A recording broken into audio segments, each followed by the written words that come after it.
والصلاة والسلام على أشرف الأنبياء والمرسلين وعلى آله وصحبه أجمعين. سبحانك لا علم لنا إلا ما علمتنا إنك أنت العليم الحكيم. رب اشرح لي صدري ويسر لي أمري واحلل عقدة من لساني يفقهوا قولي. Pada malam ini kita sambung balik mengenai berkaitan dengan sa'i yang telah dibahas oleh ulama tasawuf mengenai perkara yang dibolehkan yakni bersa'i ataupun bersimah ataupun berhidat. Apa yang disebut oleh Muslim Al-Abadani telah datang kepada kami Saleh Al-Muri, Atabah Al-Ghulam, Abdul Wahid bin Zaid, Muslim Al-Aswari. Satu malam mereka datang dan duduk di anjung. Lalu kami menyediakan makan untuk mereka, dan aku jemput mereka makan. Mereka semua datang kepadaku. Apabila aku hidangkan juadah di hadapan mereka, ada yang berkata, tulhika an daril khuludi maqa'im falazzatu nafsin wayyuha khairun nafi'. Tempat makan telah melalaikan engkau daripada mengingati negeri abadi. Tidak memberi manfaat kelazatan diri yang telah menyesatkannya. Lalulah Atabah Al-Ghulam menjerit dan tunduk tidak sedarkan diri. Lalu rombongan tersebut menangis. Setelah itu aku membawa masuk hidangan yang berada di hadapan mereka. Demi Allah, mereka tidak menjamahnya walaupun sesuatu. Jadi mengesahkan mengenai beberapa orang yang dikenali dengan ahli-ahli sufi. Kata Muslim Al-Abadani telah datang kepadanya tetamu beberapa orang, di antaranya Saleh Al-Muri, Atabah Al-Ghulam, Abdul Wahid bin Zaid, Muslim Al-Aswari. Jadi ketika mereka datang, tiba-tiba salah seorang daripada mereka bersyair mengatakan bahawa makanan ini telah melalaikan dia, telah melupakan dia negeri akhirat. Jadi kalau dia dapat kelazatan makanan tadi telah membawa dia lupa kepada Allah, maka tidak ada manfaat. Wairun nafi'. Apabila syair itu mengingatkan dia, menyedarkan dia ataupun memberi satu nasihat kepada dia, salah seorang daripadanya yakni Atabah Al-Ghulam telah menjerit. Lalulah tidak sedarkan diri. Dan ketika itu yang lainnya menangis. Lalu dalam keadaan macam tu, Muslim Al-Abadani ini pun mengambil makanan, simpan balik sambil mengatakan tidak ada seorang pun yang memakan makanan tersebut. Abu Usman An-Naisaburi berkata, seorang berdendang di hadapan Al-Haris Al-Muhasabi dengan baik-baik berikut. Jadi katanya seorang yang berdendang ataupun bersyair ataupun melagu-lagukan syair di hadapan Al-Haris Muhasabi. Haris Muhasabi ini terkenal seorang ulama sufi ahli makrifat. Dan kitabnya yang sempat saya khatam adalah Adabun Nufus. Khatam dengan Allamah Habib Umar ketika saya pergi ke Yaman dahulu. Jadi kitabnya memang begitu hebat. Maka dalam syair itu, seorang penyair berdendang di hadapan Haris Al-Muhasabi lalu mengatakan, ana fi gharbati abka ma bakat ainu wa ghibi lam akun yaumal khuruji min biladi bimasibi ajaban li wa tawki wal tawki watanan fihi habibi. Aku menangis dalam keadaan asing, dalam keadaan dagang. Aku menangis dalam keadaan dagang, sedangkan mata si dagang lain tidak menangis. Ada orang lain tidak menangis. Pada hari aku keluar dari negeriku, aku tidak ditimpa musibah. Sungguh pelik bagi diriku dan tinggalanku, iaitu negeri yang terdapat padanya kekasihku. Lalu dalam keadaan macam ni, Haris Al-Muhasabi ini didendangkan dengan syair yang kita baca tadi. Lalu beliau pun bangkit dan bertawajud serta menangis hingga semua yang hadir menenangkannya. Maka Al-Haris Muhasabi pun bangun. Lalulah dia bertawajud. Tawajud ni kita kata menunjukkan rasa cinta dia ataupun rindu, serta menangis hinggalah semua orang hadir pun menenangkan dia, yakni menyuruh ataupun meredakan keadaan yang berlaku kepada Haris Al-Muhasabi. Setelah Zunun Misri mendatangi kota Baghdad, pada satu kaum sufi kepada beliau bersama dengan pendendang mereka. Mereka meminta daripada beliau agar diizinkan kepada pendendang tadi untuk mengungkapkan sesuatu. Yang tadi berlaku kepada Haris Muhasabi apabila mendengar seorang itu yang bernyanyi di hadapannya, sedangkan dia ini seorang ulama. Nyanyian tadi menyentuh hati dia, menyebabkan dia ini lalu bangkit dalam keadaan menunjukkan rasa rindunya kepada Allah Ta'ala. Jadi orang pun tenangkan dia. Haris Muhasabi tidak melarangnya, tetapi nak beritahu lagu-lagu, nyanyian-nyanyian tadi telah menyentuh perasaan dia. Maka demikianlah di dalam Islam tidak dilarang kita menyanyi-nyanyi, berdendang-dendang, sama ada diambil daripada syair ataupun kata-kata ulama yang mana ianya membawa kepada kebaikan dan ianya membawa kepada perkara yang menyebabkan rasa rindu kepada Allah ataupun kepada Rasul ataupun kepada kematian yang ataupun membawa kepada kematian yang ingin dia berjumpa dengan kekasihnya, yakni Allah Ta'ala. Maka setelah Zunun Misri pergi ke kota Baghdad, maka datang satu kaum sufi. Satu kaum sufi datang bersama dengan munsyid, iaitu penyanyi-penyanyi, ahli-ahli nasyid, pendendang-pendendang. Lalu mereka meminta kepada beliau agar diizinkan kepada pendendang tadi untuk mengungkapkan sesuatu. Lalulah minta izin dengan Zunun Misri supaya dibenarkan penyanyi-penyanyi, pendendang tadi menyanyi. Lalulah Zunun Misri mengizinkannya. Setelah diizinkan, maka pendendang tersebut berdendang dengan kata-katanya, "Sawiru hawaka azzabani fa kaifa bihi idhahtanaka wa anta jama'ta fi qalbi hawan qad kana mushtarika amma tarasi limukta'abi idza dhahaka al-kuliyyu baki." Mana ini adalah dia syair ini sebenarnya dinyanyikan, dibaca secara nyanyian berdendang. Maknanya jadi sawiru hawaka azzabani wa kaifa bi idza tanaka wa anta jama'ta fi qalbi hawan qad kana musyarika amma tarsi limuqtaibi idza dhahaka kuliyul baki. Hawa nafsumu yang kecil telah menderitakan daku. Maknanya hawa nafsu ini telah menderitakan daku. Hawa nafsu ini yang menyebabkan kita menderita. Bagaimana keadaannya apabila dia telah menjadi penghukum engkau, apabila kamu ini mengikut hawa nafsu ataupun menghukum mengikut hawa nafsu? Engkau himpun hawa nafsu dalam hatimu, lalulah hati kamu ini hanya mengikut hawa nafsu. Sesungguhnya dia telah menjadi sekutu, dia telah jadi bersamaan dengan kamu, yakni dalam hati kamu dengan hawa nafsu kamu. Tidakkah engkau meratap terhadap orang yang berduka cita apabila si ceria gelak ketawa, aku menangis derita? Ini syair dia lah. Syair, dan syair ini didendangkan dia dengan lagu-lagu dan dinyanyikan di hadapan Zunun Misri. Zunun Misri ini ahli agama, Zunun Misri ini ahli sufi, ahli ibadat yang saleh. Maknanya Zunun Misri ini seorang yang orang yang kuat ibadat di sisi Allah. Jadi dia walaupun dia ahli ibadat, tetapi dia mendengar nyanyian. Walaupun dia ahli ibadat, tapi dia mau izinkan orang-orang menyanyikan, nyanyikan dia sebagai jalan menghiburkan hati. Apabila Zunun Misri tadi dinyanyikan dengan lagu dendangan yang diambil daripada kata-kata yang tadi, akhirnya lalulah Zunun Misri bangkit dan menundukkan kepalanya. Bangkit dan dia pun tundukkan kepalanya. Tidak diceritakan adakah dia ini menangis ataupun dia tunduk dalam keadaan rasa tawajud, menunjukkan kerinduan dia kepada Allah, ataupun rasa takut dia kepada Allah. Tapi sedikit sebanyak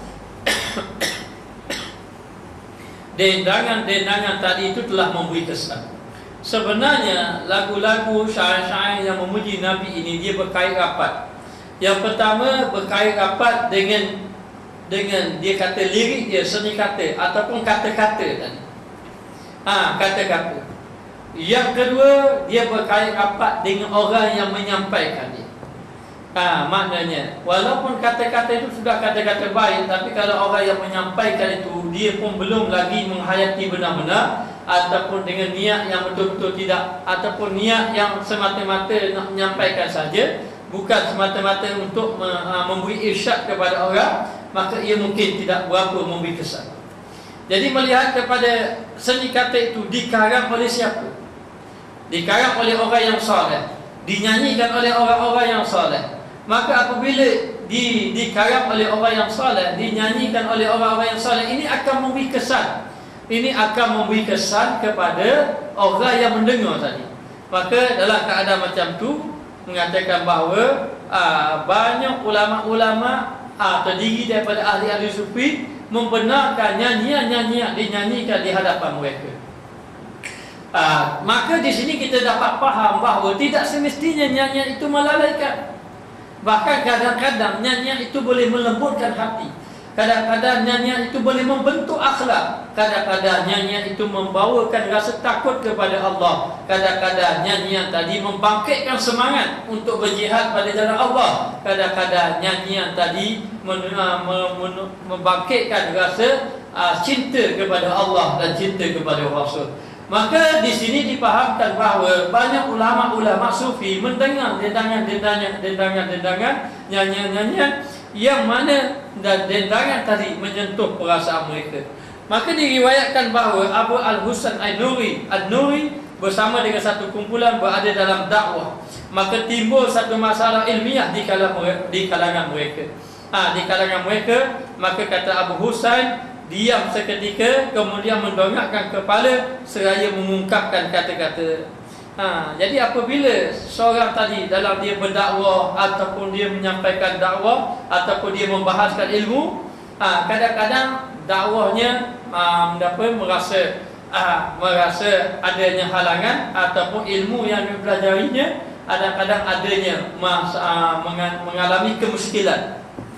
Maka kadang-kadang dihiburkan hati. Kalau kita membaca kitab sebagai contoh, tiba-tiba kita tak faham, memang rasa sakit kepala, rasa tak semangat, lengah dan sebagainya, maka didendangkan dia dengan lagu-lagu.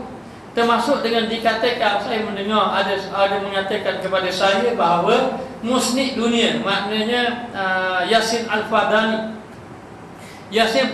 semua ilmu-ilmu agama duduk kena ambil sanad dengan dia, kena minta izin dengan dia. Ini dia panggil musnik dunia. Semua sanad-sanad ilmu ini, maknanya ilmu-ilmu itu kena minta izin dengan dia. Dia ini memegang ilmu-ilmu, banyak ilmu-ilmu agama duduk dengan dia. Dan Yasin Al-Fadani ni, kalau dia membaca kitab, dia tetap pisahkan dengan nyanyian lagu. Bahkan masa dia membaca kitab, apabila dia berhenti membaca kitab, maka dia hiburkan hatinya dengan mendengar lagu-lagu. Tapi bukanlah dengan lagu yang melalaikan, lagu yang memuji dunia, lagu yang memuji wanita, lagu yang memuji kepada perangai-perangai yang akhlak-akhlak yang buruk. Itu memang diharamkan, ini tidak ada khilaf. Tapi kalau lagu-lagu yang menenangkan hatinya setelah hati kusut, ataupun hati maknanya kadang-kadang kita rasa muskil di dalam hati kita, ataupun rasa hati dalam keadaan keletihan, kita sudah letih dengan membaca, maka dihiburkan dengan nyanyian-nyanyian. Ini pernah dilakukan oleh ulama-ulama yang terdiri daripada ulama-ulama sufi. Lalu berlakulah dalam kisah ini mengatakan Al-Husain An-Nuri dalam satu kumpulan dakwah ini, berada dalam kumpulan dakwah, lalu mereka membahaskan ilmiah, perbahasan ilmu, sehinggalah bila timbul satu masalah ilmu, mereka terdiam. Bila diam seketika itu, lalu mengungkapkan kata-kata Rubba waqa'a khutufin fi dhuha zati shajwin salahat fi fanani wa zakarat alfan wa zakarat alifan wa dahrat salihan wa bakat huznan wa hajat hazani fabukai rubbama awaqaha fabukaha tarabbama ta'arraqani wa laqad ashku fama ufhimuha wa laqad tashku fama tufhimuni wa yara anni bil jawab a'rifuha wa hiya aidan bil jawab ta'rifuni. Mungkin merpati berlaku di pagi hari. Ini maksud dia lah. Baca Arab tu kalau salah minta maaf lah. Maka dia kata mungkin merpati berlaku di pagi hari, mempunyai kesedihan berlaku di dahan. Merpati berlaku, berkicauan, berlaku di pagi hari. Dan lagu mempunyai lagu kesedihan, berlaku di dahan. Mengiati kekasih serta zaman keindahan. Main merpati, mengiati kekasih serta zaman keindahan. Ingat lama-lama lalu, menangis sedih serta menghitung kesedihanku. Mungkin tangisanku menyayanginya, mungkin tangisannya juga menyayangiku. Aku mengadu tetapi tidak dipahaminya, engkau juga mengadu tetapi tidak dipahami olehku. Hanya dengan kerinduan akan mengenalinya. Demikian juga si dia, dengan kerinduan dia mengenaliku. Ini adalah maksud-maksud saya Muhyiddin Hurat. Benda-benda yang macam ni kita tidak pandai lah. Tapi nak beritahu dia seolah-olah dia melihat bila burung merpati tadi berkicauan di atas dahan ni, seolah-olah ada kesedihan yang berlaku pada burung tadi.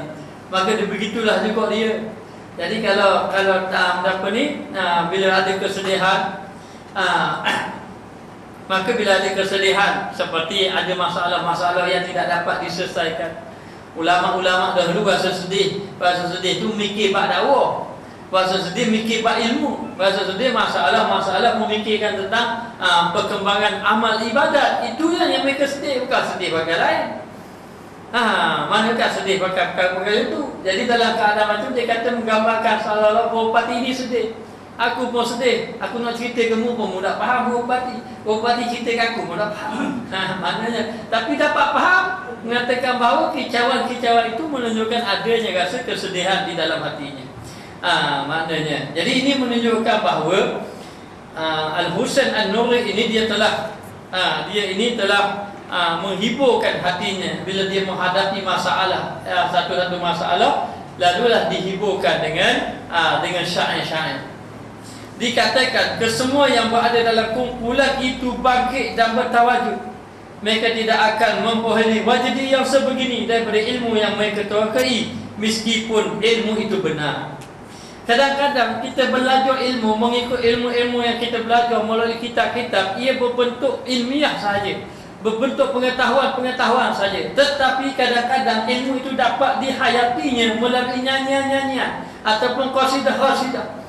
Seperti kita membaca kisah sirah Nabi sebagai contoh, lalu kita baca kisah sirah Nabi sebagai pengetahuan saja. Oh, Nabi berhijrah daripada Mekah ke Madinah.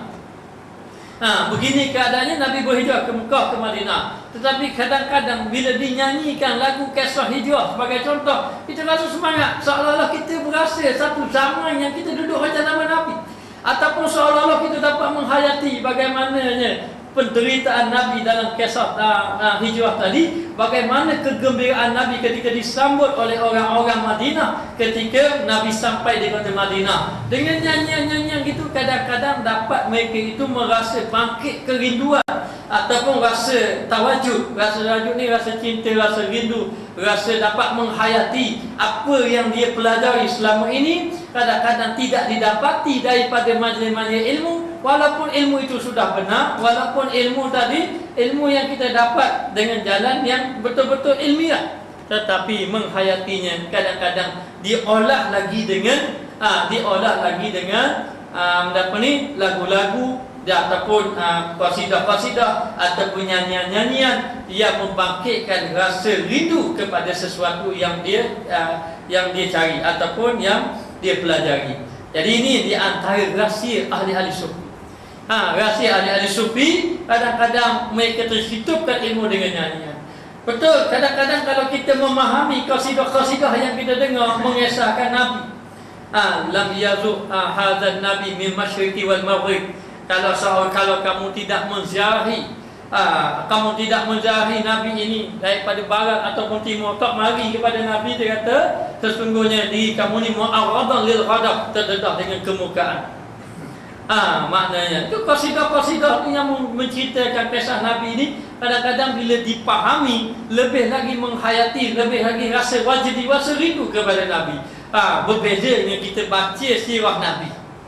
Baca sirah Nabi. Inilah rahsia ahli sufi. Kadang-kadang ahli sufi dihidupkan dengan qasidah-qasidah, nyanyian-nyanyian. Dan saya pernah bertanya dengan Syekh kata ahli sufi ini tidak dipisahkan dengan nyanyian. Sudah menjadi darah daging mereka. Biasa, sama ada dia ini seorang ulama yang besar, Haris Muhasabi. Kalau orang membaca kitab-kitab tasawuf, Haris Muhasabi ini orang yang biasa terkenal. Dan begitu dengan Imam Ghazali yang memang kita kenal Imam Al-Ghazali. Apa pendapat Imam Al-Ghazali tentang lagu-lagu ini? Imam Al-Ghazali ini membenarkan lagu-lagu selagi mana ia tidak membawa kepada perkara mungkar dan maksiat.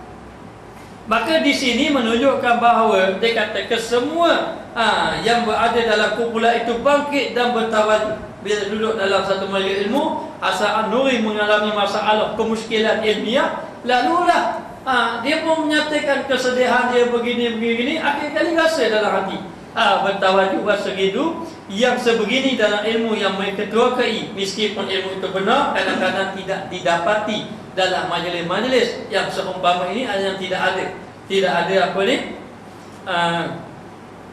tidak ada simak seumpama macam ini ataupun syair-syair yang seumpama macam ini. Jadi kita pernah melihat masa saya pergi di Bogor dahulu, Syekh Nuruddin sebelum dia nak membaca kitab, dia menyuruh pelajarnya berqasidah terlebih dahulu. Maka berqasidah satu lagu, barulah dia membaca kitab. Bila membaca kitab, jadi kita kadang-kadang duduk dalam keadaan keletihan, letih nak ada kitab, nanti diberi semangat, diberi sentuhan semangat sikit untuk kita belajar, lalu diberi qasidah. Bila kita berqasidah saja, hati sudah semangat, kita bermula belajar. Bila belajar, bila dah rasa lama, hampir 1 jam, timbul rasa keletihan, lalu berhenti kuliah tadi, dihiburkan juga dengan qasidah pula kali lagi. Lalulah kita keluar daripada majlis ilmu dalam hati yang sentiasa segar. Bermula dengan majlis ilmu dan hati yang segar, dan di akhir keluar pada majlis ilmu pun hati yang segar, kerana dihiburkan dengan nyanyian-nyanyian ataupun qasidah-qasidah. Inilah di antara yang dilakukan oleh ulama-ulama dahulu. Bahkan Al-Imam As-Safarini menyebut di dalam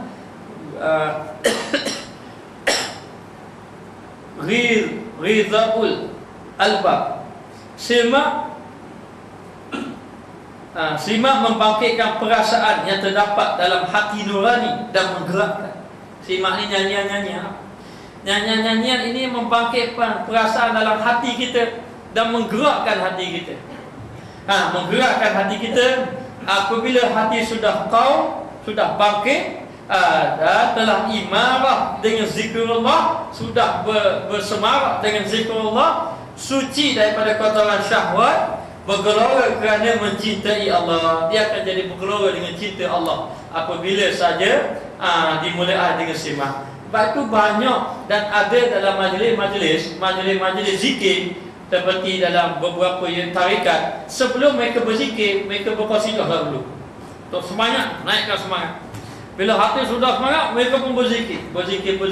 Masa ketika itu sudah bergelora dengan merasa nikmat hati yang sudah hidup, tiba-tiba dimasukkan lagi dengan zikrullah. Lalulah dalam keadaan macam itu akan melahirkan rasa cinta kepada Allah Ta'ala. Tiada yang lain selain pada dia. Maka rindu, wajdu, baju ni pun rindu juga, gelora dan kegelisahan terbit pada hati mereka. Tetapi ia tersembunyi seperti tersembunyinya api di dalam sekam. Ia tidak akan zahir kecuali apabila bertemu dengan yang serupa dengannya. Jadi nak beritahu, inilah yang telah dilakukan oleh ahli-ahli sufi. Mereka itu bersemak untuk membangkitkan hati mereka. Apabila hati mereka sudah bangkit, mereka semarakkan lagi dengan zikrullah. Bila semarakkan lagi dengan zikrullah, hati sudah hidup dah. Hidup di zikrullah, maka zikir tadi akan cepat menyucikan daripada kotoran-kotoran dosa tadi.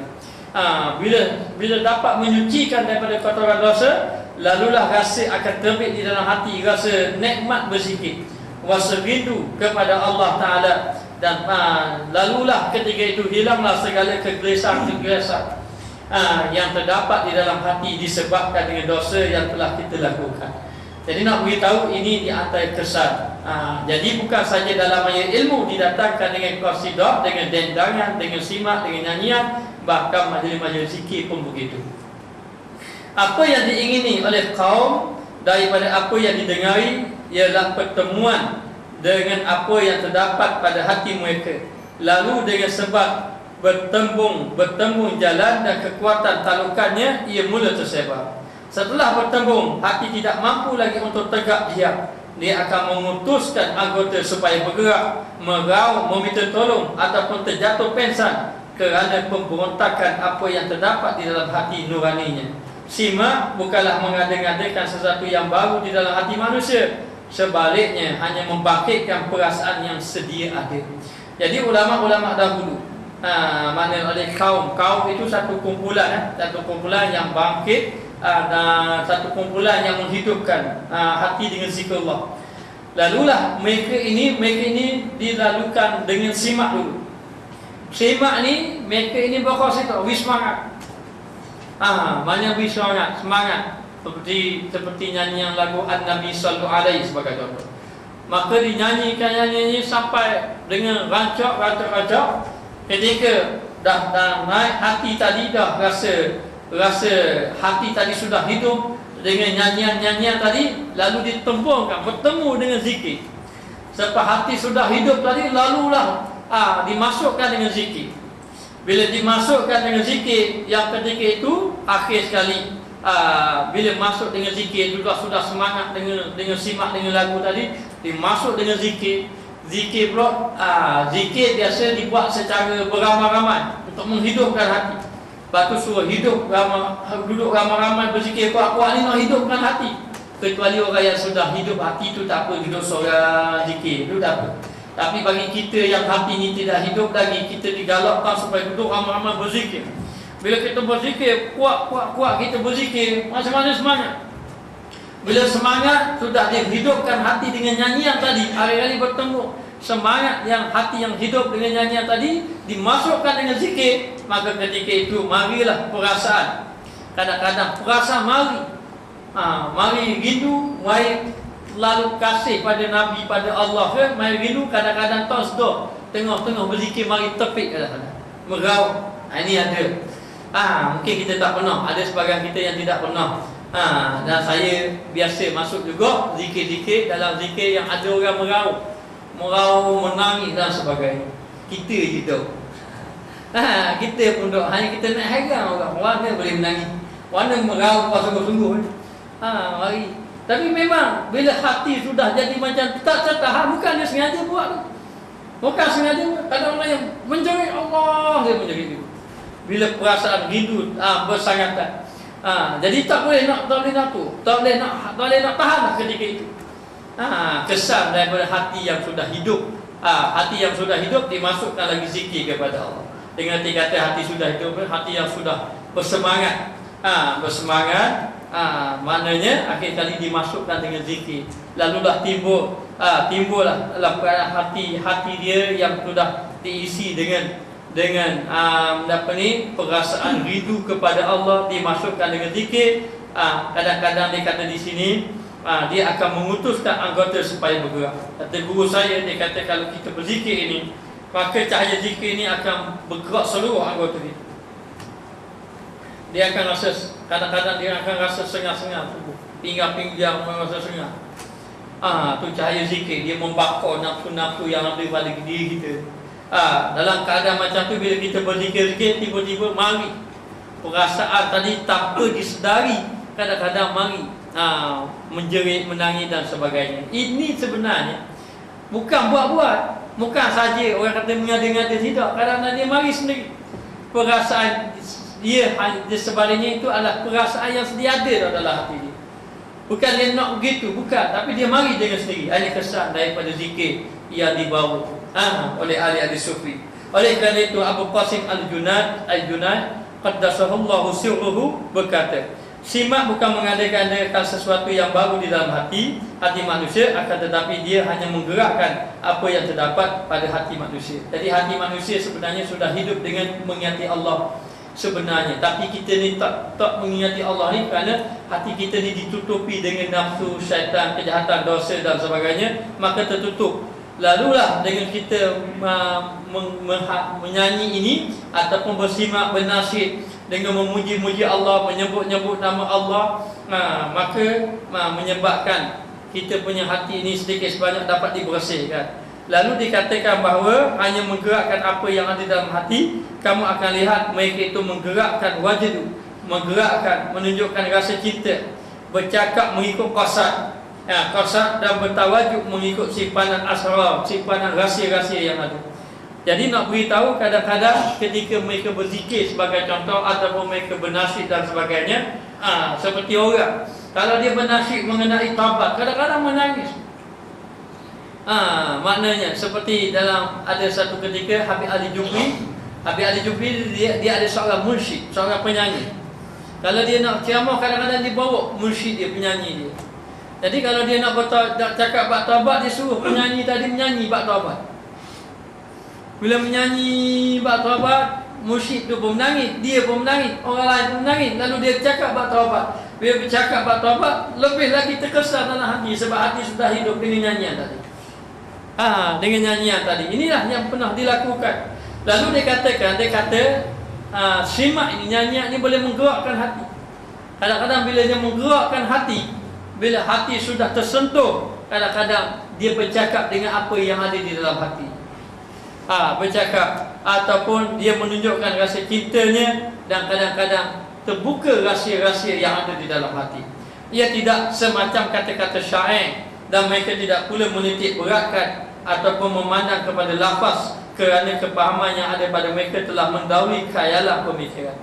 Jadi simak ataupun nyanyian-nyanyian, dendangan-dendangan, syair-syair yang memuji Allah, yang membawa cinta kepada Nabi dan seumpamanya ini, sebenarnya kadang-kadang menghidupkan hati mereka, membangkitkan hati mereka. Kadang-kadang apa yang mereka kata tu luahan daripada hati mereka, benar-benar daripada luahan hati mereka.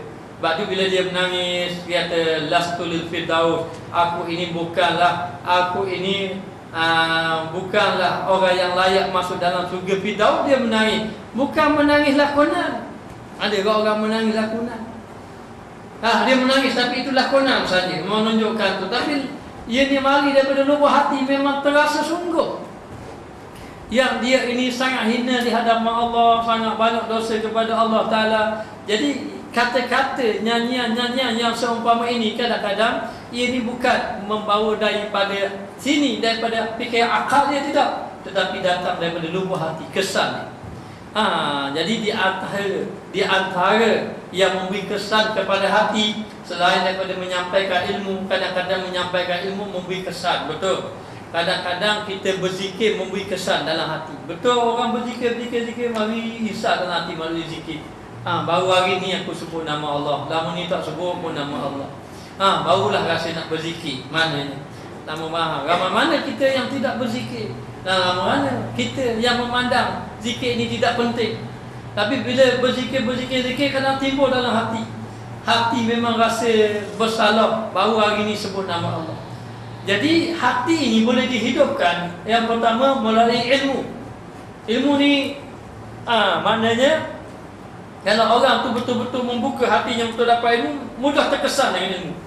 Sebagaimana orang yang masuk dalam majlis ilmu Hasan al-Basri, yang ahli maksiat masuk dalam ilmu Hasan al-Basri, dengar saja berubah dia. Masuk dalam kuliah Syekh Junaid Baghdadi, berubah. Syekh Abdul Qadir Jalani pun begitu berubah, kesan pada ilmu. Yang kedua, melalui apa? Melalui zikir. Kadang-kadang dia ini masuk majlis zikir, dia pergi majlis zikir, dia pun masuk majlis zikir, terkesan dia rasa nak jadi ahli ibadat, dia duduk majlis zikir. Dan ada juga majlis simak, majlis nyanyian, majlis dendangan ini juga ia juga memberi kesan kepada hati manusia. Hanya mungkin boleh jadi selama ini kita nampak dalam satu sudut saja. Kita ini nak memberi kesedaran, nak mengajak manusia kembali kepada Allah, buat baik dan tinggal perkara mungkar ini melalui ilmu je semata-mata. Tapi banyak ilmu yang tidak memberi kesan. Maka kadang-kadang seorang ulama-ulama sufi, mereka adalah orang yang benar-benar berdakwah. Mereka bukan saja berdakwah melalui ilmu, maka mereka berdakwah melalui zikir yang mereka lakukan. Dalam waktu yang sama mereka berdakwah melalui qasidah-qasidah, simak nyanyian hidat dan sebagainya. Ianya semuanya, tiga perkara ini juga memberi kesan kepada hati-hati manusia. Apabila terkesan kepada hati-hati manusia ini, maka ketika itu barulah bangkit perasaan dia ingin melakukan amal ibadat kepada Allah Ta'ala, ataupun kita kata bangkit perasaan wajdi yang disebut dalam kitab ini. Wajdi, rasa rindu, rasa ingin beribadat, rasa nak mendekatkan diri kepada Allah Ta'ala. Inilah yang dilakukan oleh ulama-ulama sufi. Mereka di antara jalan yang mereka lakukan melalui jalan dendangan-dendangan. Maka saksi kepada perkara tersebut ialah sebagaimana yang telah diceritakan bahawa Abu Hikman As-Sufi melihat seorang lelaki mengelilingi sesuatu sambil menyeru, Ya Sa'tal Bawi, Bawi, wahai Sa'tal Bawi. Apa Sa'ta? Sa'ta ni sejenis makanan, iaitu tumbuhan yang dikeringkan dan dicampur dengan tumbuhan lain, kemudian dikisar. Ia dimakan dengan minyak beserta dengan roti. Katanya penterjemah ini. Kata penterjemah ini. Jadi dia berkata, Ya Sa'tal Bari, wahai Sa'ta. Sa'ta ni makanan darat. Lalulah dia mengiringi sesuatu, tak sebut benda apa sesuatu, lalu dia kata, Ya Sa'tal Bari. Boleh jadi dia mengiringi makanan tadi. Lalu lelaki itu terus terjatuh dan pingsan. Apabila dia sedar dari pingsannya, diceritakan kepadanya tentang apa yang diucapkan. Kata Abu Hikman, Abu Hikman berkata, engkau dengar perkataan tersebut, sedangkan dia sebenarnya mengucapkan perkataan As'a tara birri, buatlah kerja, nascaya kamu akan melihat kebaikanku. Jadi dia terbalik perkataan dia. Jadi yang didengar, Ya Sa'tal Bari, ber bagi atas maknanya daratan. Bahasa Arab ni ber dengan ra. Kalau dibaca baru maknanya darat. Darat dengan laut, darat. Bukan orang darat darat. Daratan. Bara. Kalau dibaca bagi bawah, biri, kebaikan. Kalau dibaca bagi depan, bu, maknanya bijian. Jadi baris saja. Maknanya kalau bara daratan, biru kebaikan, kalau buru maknanya bijian. Jadi itu bahasa Arab. Kadang-kadang ejaan sama. Lalu katanya Abu Hikmah tadi, yang mu dengar, Ya Sa'tal Bari, tetapi yang disebutnya As'atal Bari, biru, buatlah kerja, nascaya kamu akan lihat kebaikanku, katanya. Lalulah, tidakkah kamu lihat bahawa pergerakan wajdi yang ada pada diri lelaki tadi adalah mengikut keadaannya. Yang dia pusing dia mengikut keadaannya, bukan mengikut kata-kata orang lain ataupun mengikut kosan orang tersebut. Kadang-kadang dia memang sebut benda tu, dia sebut ya Sa'tal Bari, tapi kosan dia lain. Dia tak suka kalau dia sebut, sebab mari daripada perasaan dia dah lain dah. Ini daripada kesan apa? Kesan daripada dia ini mengulang-ulang sebutan-sebutan. Jadi akhir kali maknanya sampai dia jatuh pingsan. Tapi yang dia sebut tadi sebenarnya yang dia kendaki, dia kata, kamu buat baiklah, nascaya kamu akan dapat melihat kebaikan. Maka ini nak beritahu satu jalan. Sebab tu kalau kita tengok, di antaranya Nasabandi Haqqani. Nasabandi Haqqani, kalau dia berqasidah, dia akan berpusing tubuh. Dia berpusing. Saya pernah tengoklah Nasabandi Haqqani, dia baca qasidah dia. Qasidah Imam Al-Busiri dia baca. Mana dia baca qasidah, nyanyi, musik pun tak putih-putih musik. Sambil dia berpusing tu, dia tu nyanyi lagu qasidah tak berpusing-pusing. Dan berpusing-pusing tu Kalau dia itu datang daripada hati dia ni, dan kesan daripada dia sebut qasidah, dia kesan dalam hati tu, mari perasaan yang macam tu, sebenarnya ini tidak mengapa. Hanya kita saja yang tidak. Kalau kita saja, orang-orang macam tak pernah tengok, orang macam kita tak pernah tengok, ataupun nyanyian-nyanyian, kadang kita rasa pelik. Sebenarnya nyanyian-nyanyian, qasidah-qasidah telah dibawa oleh imam-imam pada zaman dahulu lagi. Bukan sekarang ni yang kita bawa qasidah ni, benda baru ni nak je dengar. Ulama yang sekarang kita ni mati dah lama dah, dan dia mengambil kata-kata daripada ulama-ulama dahulu, dan pernah dilaku oleh ulama-ulama sufi yang mereka berdendang-dendang untuk menghidupkan hati. Jadi hati ini dihidupkan bukan saja dengan penyampaian ilmu, bahkan dengan melalui zikrullah, berzikir kepada Allah, dan termasuk dengan dendangan-dendangan. Hanya kita saja merasa baru sebab benda ni tak ada kadang-kadang tempat kita. Bahkan kalau kita pergi tempat-tempat, setengah-setengah tempat, negara-negara Arab sebenarnya, yang mereka tu beramal dengan amalan-amalan sufi, merasa-rasa satu keheranan kalau satu-satu itu tidak ada dendangan-dendangan. Dan saya pernah dijemput dengan para sahabat masa pergi ke Yaman dahulu. Habib Salim Asy-Syatiri jemput orang-orang Malaysia, mari jumpa dia. Lepas daripada majlis-majlis semua, lepas balik Isyak, mari jumpa dia. Dan Habib Salim Asy-Syatiri ini dalam masa sekarang ini dikenali di Yaman itu sebagai Sultanul Aulia, Sultanul Ulama. Dikenali di situlah, di kalangan ahli ilmu di situ dikenali dengan Sultanul Ulama. Jadi dijemput kita dengan sahabat-sahabat pun pergilah. Kita ingat apa Habib nak sampaikan ilmu ni. Habib nak sampaikan ilmu apa, Habib ni nak cakap tentang apa, nasihat-nasihat apa ni. Tiada apa. Dia pun duduk, kita tengok dia duduk bersama dengan jemaah dia tu. Dia panggil semua orang-orang Malaysia duduk depan, berqasidah siapa awal siapa habis. Saat daripada awal duduk kita, dia panggil terus orang dia. Tak ada langsung pun berucap buat ilmu, tidak ada. Hanya berqasidah saja. Habis qasidah terus panggil orang ambil hantar makanan, makan, lepas makan balik. Oh, begitu saja. Begitu saja. Yang kita kenal ini, Habib Salim Asy-Syatiri ini, kita kenal dia orang yang bercakap tentang ilmu, yang dikatakan telah menghafal kitab Fathul Bari karangan Al-Imam Ibnu Hajar Al-Haytami, yang dia punya kitab kalau disusun panjang ini, dia hafal semuanya sekali. Alim tak alim dia. Maknanya kita memang kita masa pergi dia jemput tu, kita faham memang Habib akan cakap ilmu, memang faham ilmu yang dalam-dalam. Tak ada, dia bagi duduk berqasidah sampai awal hingga akhir, makan terus balik. Itu di antara majlis dia. Maka nak beritahu, ini di antara dalil yang menunjukkan bahawa ini pernah dilakukan oleh ulama-ulama dahulu. Juga sebagaimana yang diriwayatkan daripada setengah syuyukh ni syekh-syekh. Maknanya syekh ni dia ada makna yang pertama, syekh makna umur 40 tahun. Yang kedua ulama. Ada juga mana orang yang alim banyak. Tapi ada juga syekh yang tak 40 tahun pun dan orang dipanggil syekh juga. Itu syekh nama orang. Maknanya nama orang. Tapi ni syuyukh ni syekh. Maknanya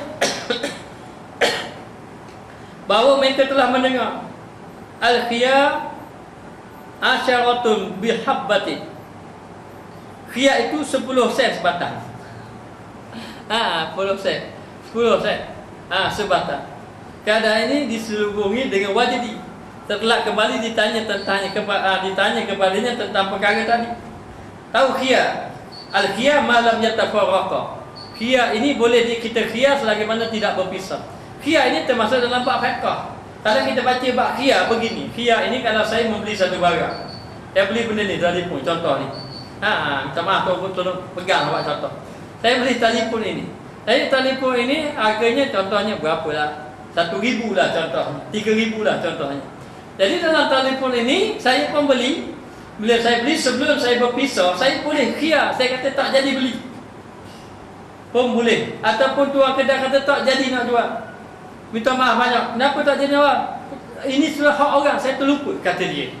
Lalu dia pun membatalkan. Maka membatalkan jual beli tadi ataupun menerima jual beli tadi, itu dia panggil khiyar. Kita nak batalkan itu khiyar namanya. Jadi khiyar ini malam yatafarraqa, selagi belum berpisah. Khiyar ini masuk dalam bab fiqh. ada khiyar syarat, ada khiyar aib, ada khiyar majlis. Khiyar terbagi pada 3. Tapi di sini saya tidak mahu bahas bab fiqh. Maknanya. Jadi khiyar ini kata ulama tu asyaratun bihabbatin, 10 sen sebatang. Apa kena mengenai 10 sen sebatang? Maknanya. Maknanya. Jadi sebenarnya ketika dia kata macam tu dah diselubungi oleh wajdi. Hati dia tu lain sebenarnya. Lalu telah ditanya. Dia kata, lepas dia sedar tu ditanya. Perkara tadi dia menjawab, iza kana al-khiyar asyaratun bihabbatin fama qimatul asyara. Apabila khiyar maknanya khiyar ni bawah ni kata ada 2 makna. Pertama timun, dan yang kedua orang yang terpilih, iaitu lawan kepada Asia yang bermakna orang yang jahat. Ini bukan khiyar bab fiqh. Khiyar ni orang yang terpilih. Maka yang kedua yang dikehendaki dalam kedua-dua kata tadi di atas, maknanya yang dikehendaki khiyar yang kedua, bukan timun, iaitu orang yang terpilih. Jadi dia kata khiyar tadi, apabila khiyar 10 sen sebatang, maka berapakah nilai asrarnya? Apakah nilai asyrar? Asyrar ni kejahatan. Kalau khiyar itu orang yang baik 10 sen, maka apa nilai orang yang jahat? Itu maksud dia. Tapi maksud yang betul-betul tersirat ni saya tidak faham. Wallahu a'lam lah. Tapi nak beritahu, yang dikatakan itu nampak zahir dia kata lain, tapi yang dikehendaki lain. Kerana hati dia sudah mari asyik rindu dengan Allah Ta'ala. Asyik rindu dengan Allah Ta'ala. Jadi orang yang hatinya benar-benar hancur luluh kerana cintakan Allah, lafaz-lafaz yang mempunyai pelbagai makna tidak menjadi penghalang kepadanya untuk memahami makna yang tersebut secara halus. Dia tidak terhenti kepada rentak irama dan juga melihat gambaran zahir semata-mata. Kadang-kadang yang mari kata-kata macam tu setelah dia mendengar alunan tadi yang menyentuh hati dia tadi. Lalu dia katakan bahawa zahirnya dia kata lain, tapi hatinya lain. Kenapa? Kerana tersentuh dengan irama-irama yang dia dengar. Sesiapa yang beranggapan bahawa pokok pangkal simak adalah berdasarkan kepada kehalusan makna dan keelokan rentak, maka sesungguhnya dia jauh daripada simak yang sebenar. Jadi yang dikatakan simak nyanyi-nyanyi, bukan kita nak nyanyi yang hok sedap tu. Sedap dia nyanyi tu, sedap sungguh amal nyanyi contoh. Sedap sungguh Izzat nyanyi lagu tu. Bukan hak tu yang dia kendaki. Kita nak kendaki penghayatan sehingga kan hati kita hidup rasa cinta. Siapa-siapa nyanyi pun tak apa. Hari tu boleh nyanyi, saya nyanyi dah. Hujan turun lalu di batu patah dulu. Bila kita pegang mic kali, tag kali, turun lalu hujan. Jadi nak beritahu, bukan kita nak kalau ahli-ahli sufi tu dia nak atas sedar lagu-lagu itu, bukan tu dia nak. Dia nak ni kalau kita dengar lagu-lagu yang nyanyi-nyanyi lagu ni lebih kesan. Lebih kesan. Maknanya baik lelaki baik perempuan terkesan. Orang puan terkesan dengan penyanyi dia pun tak jadi juga. Maknanya ataupun yang mendengar tadi, kita mendengar sedap lagu ni, sedap. Tak, dia mari timbul dalam hati, dia kesan daripada kita dengar lagu-lagu tadi. Sama ada dengan syair-syair, lagu-lagu yang memuji Allah Rasul ini memberi kesan kepada hati. Itulah yang dikehendaki oleh ahli sufi mengenai simak atau penyanyian tadi. Itulah yang dikehendakinya. Maka sebenarnya di sini kita dapat faham di antara jalan yang menghidupkan hati, yang pertama dengan majlis ilmu, yang kedua dengan zikrullah, majlis zikir, yang ketiga dengan majlis simak yang ada nyanyian-nyanyian tadi. Ini 3 jalan ini di antara dakwah yang telah dibawa oleh ahli-ahli sufi. Wallahu a'lam. Kita sambung akan datang. Bismillahirrahmanirrahim. Rabbana zalamna anfusana wa illam taghfir lana wa tarhamna lanakunanna minal khasirin. Allahumma 'allimna ma jahilna, Allahumma ridna 'ilman nafi'an wa rizqna fahman tayyiban. Wa sallallahu ala sayyidina Muhammad wa ala alihi wa sahbihi wa sallam. Walhamdulillahi rabbil alamin.